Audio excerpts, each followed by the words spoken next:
Você conhece o Agar, o horrível? Ele é o personagem tradicional, antigo de história em quadrinhos, um viking barbudo, truculento, grosseiro. E num dos quadrinhos ele conversa com um sábio e pergunta: sábio, diga-me qual o segredo de um casamento feliz? E o sábio, sentado numa posição mais elevada, responde assim para ele: Agar, você deve estar disposto ao sacrifício, meu filho. Você precisa largar a cerveja, as brigas e as noitadas. Você precisa tomar banho diariamente, parar de falar palavrão e ajudar sua mulher nas tarefas domésticas. O Agar perguntou: o senhor está brincando, sábio? Como que isso vai me fazer feliz? O sábio coloca a mão no queixo, enruga a testa e pergunta: é você que quer ser feliz? A orientação bíblica de Colossenses 3,19 para maridos como Agar, como eu e como nós todos que somos homens casados, a orientação é: maridos, ame cada um a sua mulher e não a tratem com amargura. A resposta mais racional e aceitável para Agar e para qualquer homem casado que o sábio deveria dar seria essa: olha, o segredo do casamento feliz é você arrumar uma mulher que não pega no seu pé, não liga se você toma banho ou não, se você fala palavrão ou não. Uma esposa que aceita calada suas bebedeiras, suas brigas, suas noitadas e que nem cobra que você ajude em casa. É exatamente esse tipo de mulher que hoje rapazes e homens que desejam se casar, inclusive o número de interessados em casamento é cada vez menor, isso é assunto para outro dia, mas a grande maioria que pensa em se casar, pensa em encontrar uma mulher que os faça feliz, que se encaixe nos seus moldes, que não são muito diferentes dos anseios de Agar. Entretanto, Colossenses 3,9, que nós estudamos anteriormente, já nos disse que nós nos despimos do velho homem com suas práticas e nos revestimos do novo homem que está sendo renovado em conhecimento à imagem do seu Criador. O fato de Cristo habitar em nós nos torna novas criaturas. Nós não obedecemos mais à nossa natureza pecaminosa de Agar, que impera entre os homens desse mundo. Deus exige que o marido crente haja de maneira contrária à sua natureza e tendência egoísta e soberba. O que vimos aqui em Colossenses 3,19, basicamente, são dois conceitos que nós vamos explorar agora. Primeiro, como o marido crente trata sua esposa, e segundo, como o marido crente não trata sua esposa.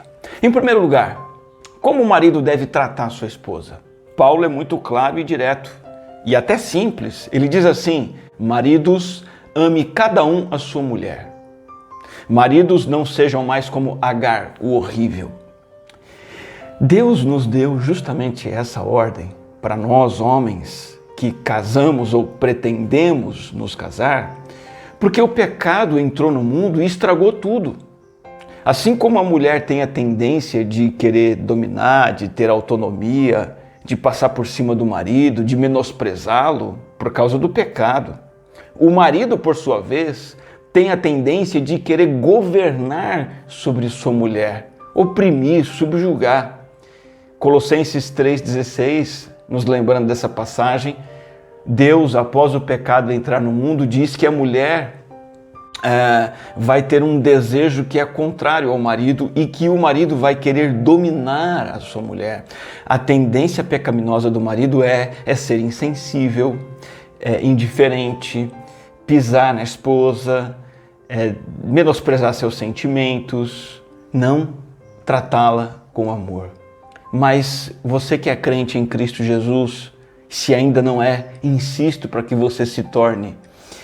Você que é crente em Jesus Cristo, é Deus e não o mundo que define o que é um marido de verdade. Nós temos que manter os pensamentos nas coisas do alto e não nas coisas terrenas. O modo de pensar de um homem casado é um modo de pensar celestial e não o modo de pensar terreno. Aqui na terra, o mundo vive fora dos trilhos de Deus em tudo. A nossa sociedade, em relação ao homem-marido, uma hora propõe o machismo. Um homem como aquele faz tudo, autônomo, que abusa, que é indiferente, que é insensível. Outra hora, que é o momento que vivemos hoje, a sociedade incentiva um marido molenga, mas a Bíblia não ordena nenhuma coisa nem outra, ela ordena o amor. Pensa comigo hoje, pensa na sociedade hoje. Uma das maiores insanidades de todos os tempos tem sido essa tentativa, e bem-sucedida, diga-se de passagem, de excluir os conceitos de masculinidade e feminilidade. Uma loucura. Propaga-se a igualdade de gênero, mais maluco ainda, propaga-se a ausência de gênero, não existe gênero. Tá cheio de famosinho, famosinha, dizendo: eu não me considero nem homem nem mulher, meu gênero é não binário. Recentemente uma famosa disse que não quer ser chamada de esposa, apesar de ser casada. Outra polêmica de tempos recentes foi trazida à tona pelo ator global Juliano Casarré. Ele foi fulminado nas redes sociais após defender a ideia conservadora de que, palavras dele, a masculinidade faz do mundo um lugar mais seguro.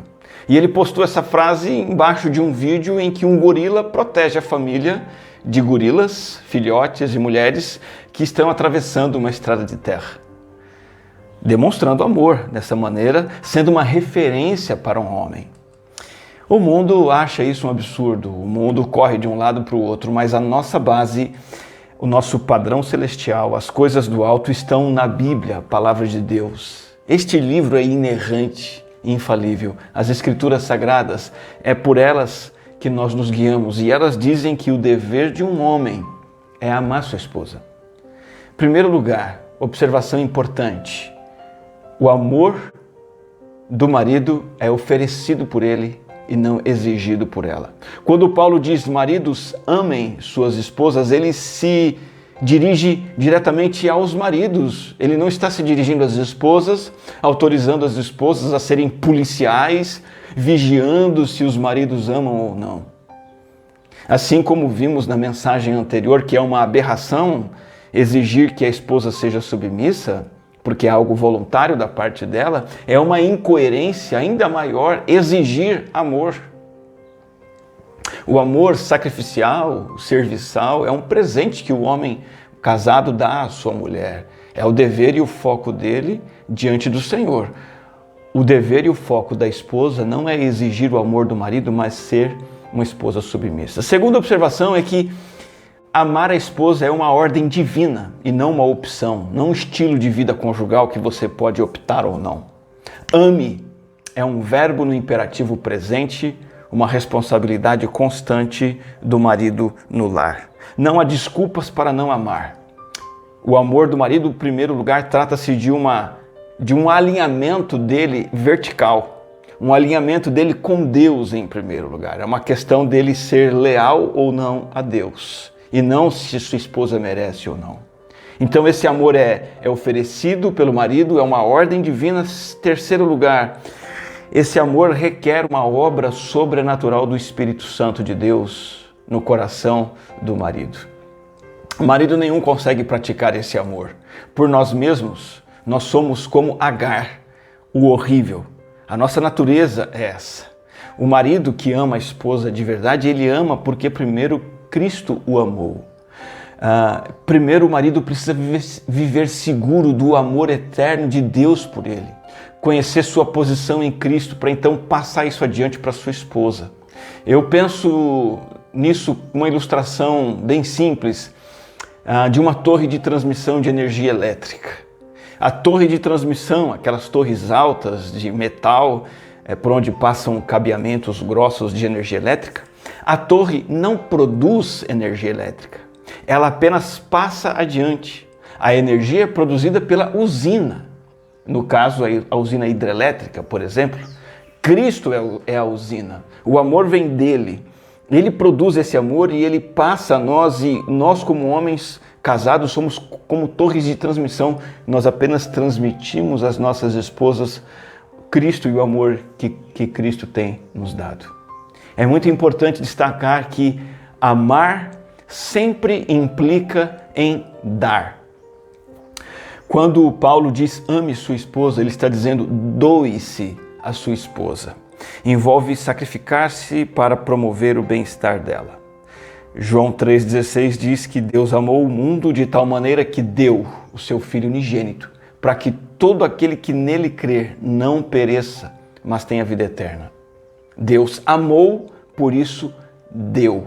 Foi um amor sacrificial e serviçal, disposto a abrir mão de si, dos confortos próprios, privilégios, disposição de negar os próprios instintos nossos como maridos, instintos naturais ao egoísmo, de contrariar o desejo de ser servido e então servir. De maneira prática, como amar a esposa? Primeiro, o marido que ama a esposa, ele se conecta a ela constantemente. Ele vai o tempo todo até ela, se aproxima dela e supre a necessidade dela e dele também de conversar, de se conectar, de obter uma reafirmação do amor que você tem por ela. Não adianta nada você ser um marido que diz que ama a sua esposa, mas fica o tempo todo longe, não conversa, não dialoga, apenas trabalha, traz o sustento para casa. Quem ama se conecta. Outra maneira prática de amar a esposa é abrir-se para ela, compartilhar com ela seus pensamentos, seus sentimentos, seus medos, ao invés de se fechar. E principalmente abra-se quando ela busca que você se abra para ela. É um dever seu, marido, meu, como marido, nos abrirmos para as nossas esposas. Há tempos atrás fizemos uma viagem de férias para Guarapari. E na praia onde fomos tinha uma ilhotazinha de pedra. Acessível a nado, dava praticamente para ir andando pela água, né? A maré era baixa. Mas essa ilhota era muito difícil de acessar. Era toda cercada de pedras escorregadias, pontiagudas. Havia conchas duras e o pior de tudo, havia muitos ouriços que espetavam o pé. Nós conseguimos, com muito esforço, acessar essa pequena ilhota, não sem espetarmos os nossos pés, furarmos um pouquinho e nos machucarmos. E assim se sentem as esposas em relação aos seus maridos. Eles são como ilhotas inacessíveis. Elas querem diálogo, elas querem comunicação, elas querem uma abertura, mas não encontram acesso. Eles estão fechados com ouriços, espetando e espantando suas esposas. Isso não é amor. Além de se conectar e se abrir, você precisa ser simpático, simpatizar-se com sua esposa, marido. Ao invés de ser um marido técnico que quer só tratar de assuntos técnicos e consertar sua esposa quando ela tem algum problema, cabe a você, marido, ouvi-la, ser um ombro amigo, deixar que ela fale de suas preocupações e problemas. Veja, marido, a sua esposa não é um motor, uma máquina que você tem que consertar quando está com defeito. Ela é uma pessoa com sentimentos que precisa da sua simpatia. É preciso também de sua parte, marido, apaziguamento sempre que necessário.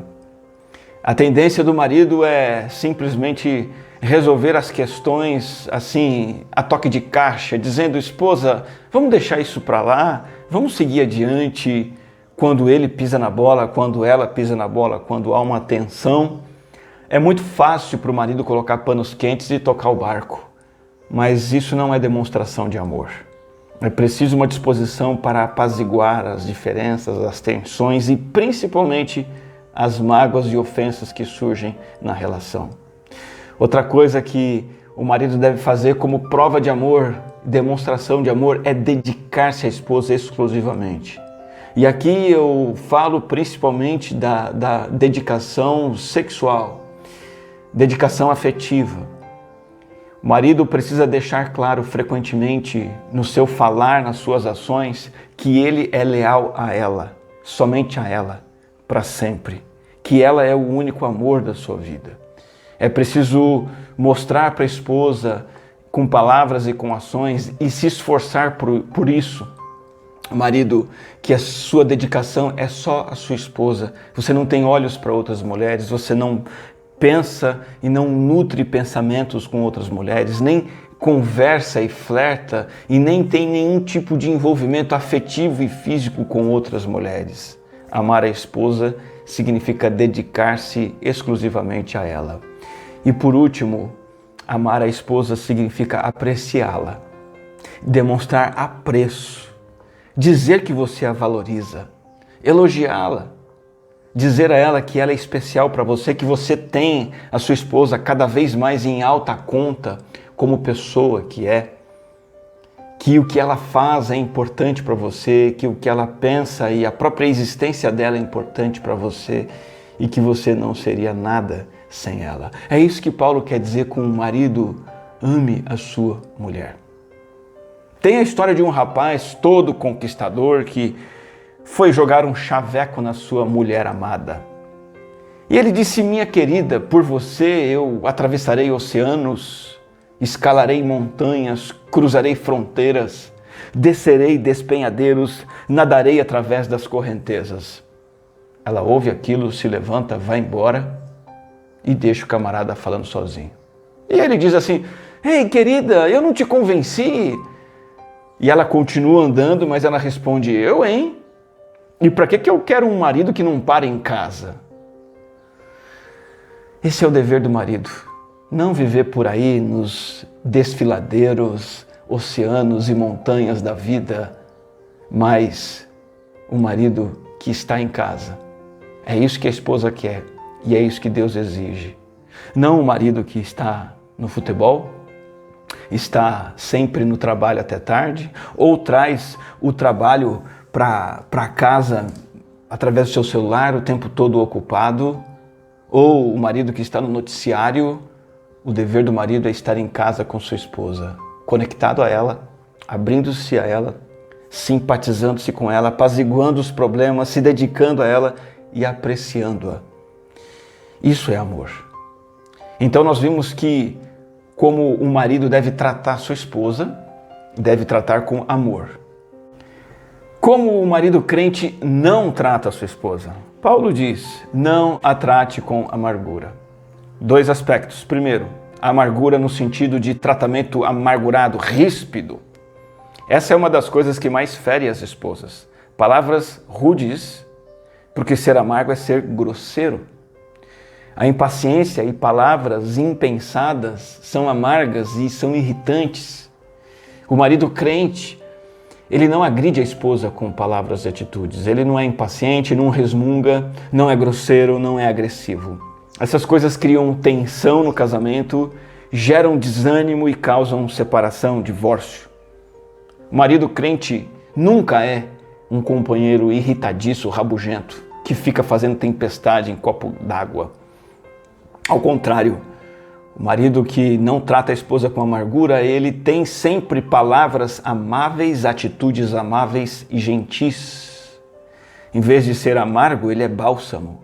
Ele alivia tensões, ele é o amigo presente, ele é o companheiro sensível. Ele vive a vida comum do lar, procurando sempre servir sua esposa, proteger sua esposa, fazer sua esposa se sentir bem.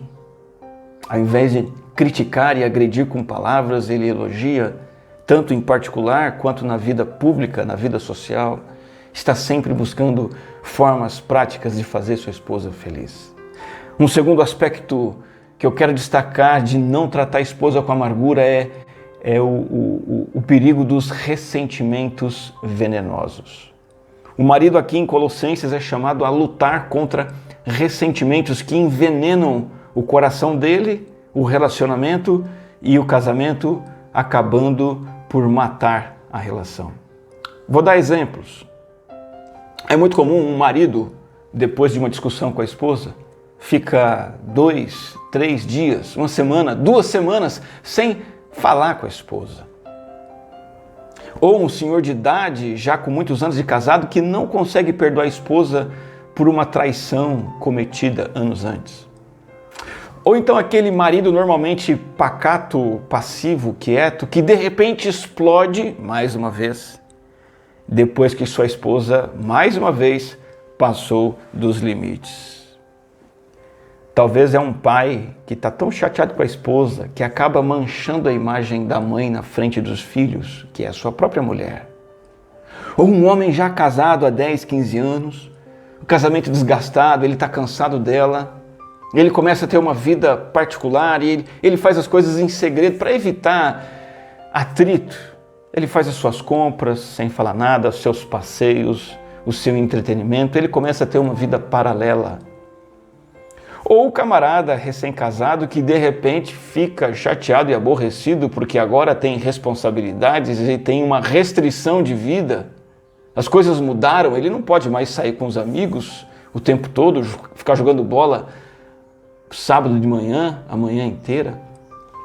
Ou talvez aquele homem ocupado que já não procura mais a esposa para ter uma intimidade com ela há um bom tempo, até porque ela sempre se mostrou relutante e difícil na relação conjugal, e então ele encontra mais satisfação na pornografia do que na vida sexual com a esposa. Eu pergunto, qual o problema em cada um desses casos? O problema é a amargura. Mágoas arraigadas no coração do marido como ervas daninhas, as rixas, as contendas, os ressentimentos que nunca foram arrancados e vão sufocando o relacionamento. E este é um dos problemas mais comuns entre os casais, talvez a principal causa de divórcio e separação. A falta de perdão no casamento leva o casamento à destruição e ao fracasso. Acontece que nós somos pessoas imperfeitas e pecadoras morando debaixo do mesmo teto. Diante disso, não tem como negar que sempre haverá atritos e conflitos na família, na vida conjugal, inclusive por parte das esposas. E a pergunta é, como lidar com esses conflitos? Parece que não. E essas palavras de Paulo dão a entender isso. Homens têm problemas com mágoas, falta de perdão. E isso entra em contraste com o padrão de Cristo, que não convive com falta de perdão.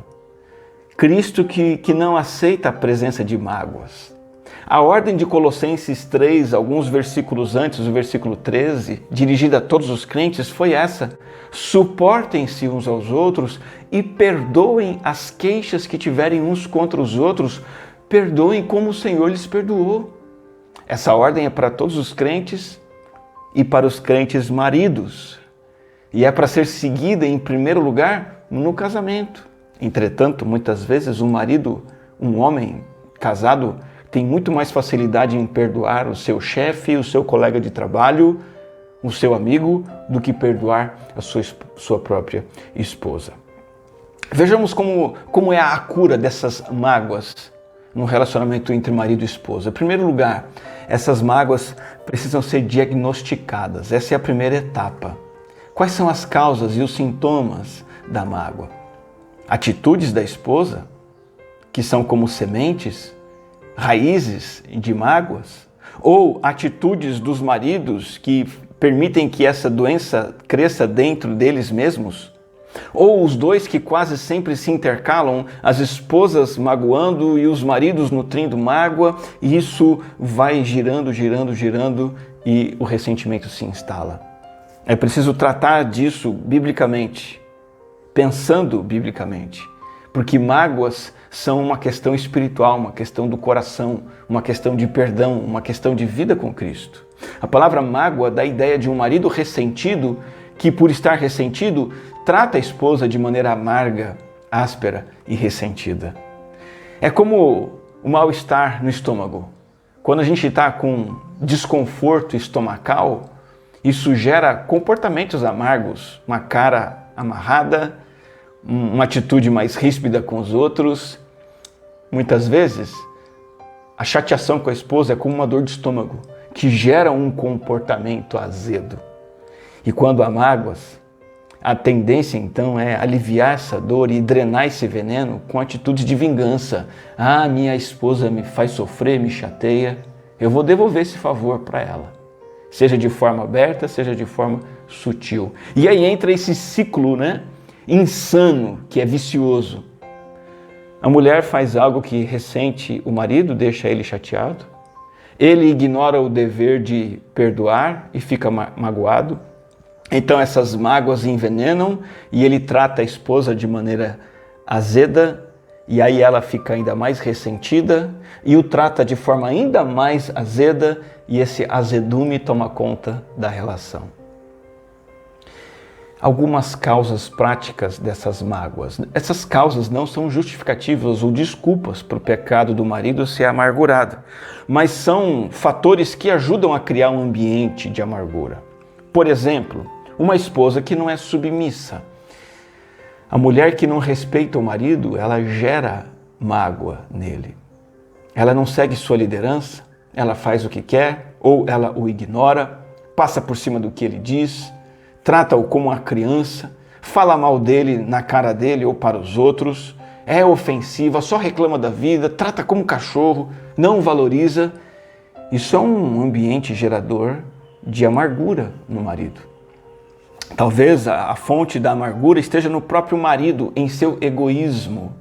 Então aqui o foco é o marido que se ressente, não dela, mas consigo mesmo. Se ressente de sua responsabilidade no casamento, de ter que amar sacrificialmente sua esposa. Como já dissemos anteriormente, para alguns a restrição da liberdade, a responsabilidade de cuidar da esposa, dos filhos, é quase que perder a vida. Puxa vida, agora eu tenho que ficar cuidando de mulher e de filhos? Sim. E o egoísmo torna ele amargurado com isso. Às vezes esse egoísmo é visto em atitudes e expectativas irreais que a maioria dos homens leva para o casamento. Ele espera que sua esposa supra essas necessidades que são reais ou às vezes imaginárias, necessidades do tipo a intimidade sexual, um companheirismo recreativo, uma esposa que vai estar sempre bem com ele, feliz fazendo as coisas, uma esposa que sempre tem que ter uma aparência atraente, tem que estar sempre bonita, uma esposa que cumpre todos os deveres domésticos, faz comida, deixa a casa limpa, sempre em perfeita ordem, uma esposa que sempre o admira, que sempre o respeita, que sempre puxa o tapete vermelho para ele. Ele tem essas expectativas e isso não se cumpre, então ele, por ser egoísta, se torna amargurado. Esposa nenhuma vai ser capaz de satisfazer tudo que o marido gostaria que ela fizesse. E isso acaba gerando mágoas. Outras causas de mágoas podem ser a traição, a infidelidade da esposa, o fato da esposa humilhá-lo publicamente ou em particular, ou a esposa que coloca as crianças acima do marido, coloca a própria mãe acima do relacionamento com o marido. Todas essas são fontes de mágoa. Não são desculpas, mas são ambientes geradores de mágoa. São situações que podem criar mágoa no coração do marido que não segue o mandamento de Colossenses 3,19. Mas eu queria citar aqui uma causa adicional de amargura do marido: a imoralidade sexual. Pecados sexuais que os próprios maridos têm procurado estão tornando esses homens amargurados mais do que qualquer outra coisa. A pornografia está aí, engolindo e devastando casamentos e principalmente os homens. E um marido que peca sexualmente com qualquer forma de adultério, não só a pornografia, não só o vício em fotos e vídeos sensuais, mas ele que se torna um homem que, casado, olha com cobiça para outras mulheres e mantém esse costume. Flerta com uma mulher aqui e acolá. Se envolve afetivamente com uma ou outra mulher e acaba traindo de maneira prática e propriamente dita. Esse homem, ele desenvolve gradativamente uma aversão amargurada contra sua esposa. Inicialmente isso começa com um distanciamento leve, uma atitude de frieza, de indiferença, mas isso evolui para omissão nos deveres de convívio, de satisfação sexual da esposa e lá na frente acaba levando ao divórcio.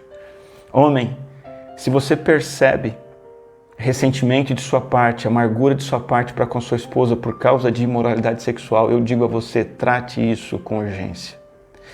Abra o jogo para Deus, escancare o seu coração para Ele, busque aconselhamento, Busque ajuda. Converse com sua esposa. Isso tem saída, isso tem solução. É uma erva daninha que você pode arrancar com a graça e a ajuda de Deus. De qualquer maneira, diagnosticando a causa, a fonte, a origem da amargura, trace a cura. Seja o pecado sexual, seja uma esposa infiel, uma esposa indiferente, uma esposa insubmissa, seja qual for a causa da sua amargura, trate essa amargura. E o único remédio é o amor de Cristo por você, marido, estendendo perdão a você. O remédio não é para ser aplicado na sua esposa. O remédio é para ser dado a você. Lá em Mateus 6,12, na oração do Pai Nosso, Jesus ensinou: perdoa as nossas dívidas assim como perdoamos os nossos devedores. Para que você vença a amargura no casamento, você precisa ser um pecador perdoado por Deus, que perdoa os pecados de sua esposa. Nós nos lembramos da história, da parábola de Jesus, daquele empregado que tinha um subordinado, e ele é um empregado não perdoador. Ele é um empregado de um patrão que tinha um subordinado que ele mesmo está envenenado por mágoas contra o seu subordinado. O seu patrão perdoou para ele uma dívida bilionária. Ele pediu perdão e o seu senhor o perdoou. Só que ele não foi capaz de perdoar uma dívida infinitamente menor que o seu subempregado, o seu subordinado tinha para com ele. Esse camarada é você, marido. Esse Senhor é Deus. Ele te perdoou uma dívida bilionária. Sua esposa está abaixo de você. Você precisa estender para com ela o perdão recebido do alto. O marido que não reconhece o tamanho da dívida que Deus perdoou para ele em Cristo, ele não consegue perdoar sua esposa. Ele se ressente até com picuinhas. Ele acha que as falhas da sua esposa são colossais. São muito maiores do que as falhas dele contra Deus. Mas Colossenses 3 diz: suportem-se uns aos outros e perdoem as queixas que tiverem uns contra os outros. Perdoem como o Senhor lhes perdoou. Esse é o padrão sobrenatural de perdão. Por nós mesmos, nós maridos, nunca perdoamos as nossas esposas, as suas falhas, as suas faltas, as suas limitações. Mas quando o perdão de Cristo é estendido a nós temos um estoque infinito de misericórdia, de perdão para oferecer para as nossas esposas. Mantenha esse padrão de tratamento sem amargura, de tratamento perdoador. Marido, não deixa nenhuma queixa, nenhuma reclamação se acumular. Tome a frente e mantenha um padrão de acerto de contas no casamento. Pare de varrer tudo para debaixo do tapete. Tenha no dia a dia momentos exclusivos com sua esposa. Existem maridos que não passam tempo com a esposa. Passam o tempo todo com os filhos, no trabalho, na Netflix, nos jornais, até para evitar a esposa. E isso impede que as diferenças sejam tratadas. Não permita que isso aconteça. Procure sua esposa e peça perdão a ela sempre que houver uma falta de sua parte. E quando ela errar, não varra esse problema para debaixo do tapete. Não deixe essa ofensa se tornar uma erva daninha no seu coração. Vá direto a ela, com mansidão, com humildade, como um pecador perdoado por Cristo. Vá até ela e faça os acertos necessários, converse e trate. E acima de tudo, continue cumprindo o seu dever de amar a sua esposa. Eu queria concluir essa palavra dizendo que todo marido é Agar, o horrível, o viking. Todos nós queremos a nossa felicidade, a nossa maneira, e de uma esposa que nos faça feliz, ou que pelo menos não atrapalhe a nossa felicidade. Mas Colossenses 3,19 nos leva para uma outra direção. Nos mostra como o marido crente trata a esposa com amor. E como ele não trata com amargura. Uma história interessante que eu gostei bastante e quero terminar com ela.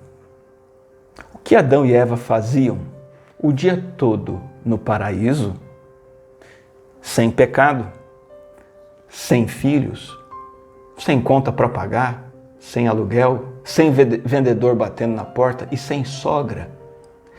Eles passavam o dia todo se amando, curtindo um ao outro.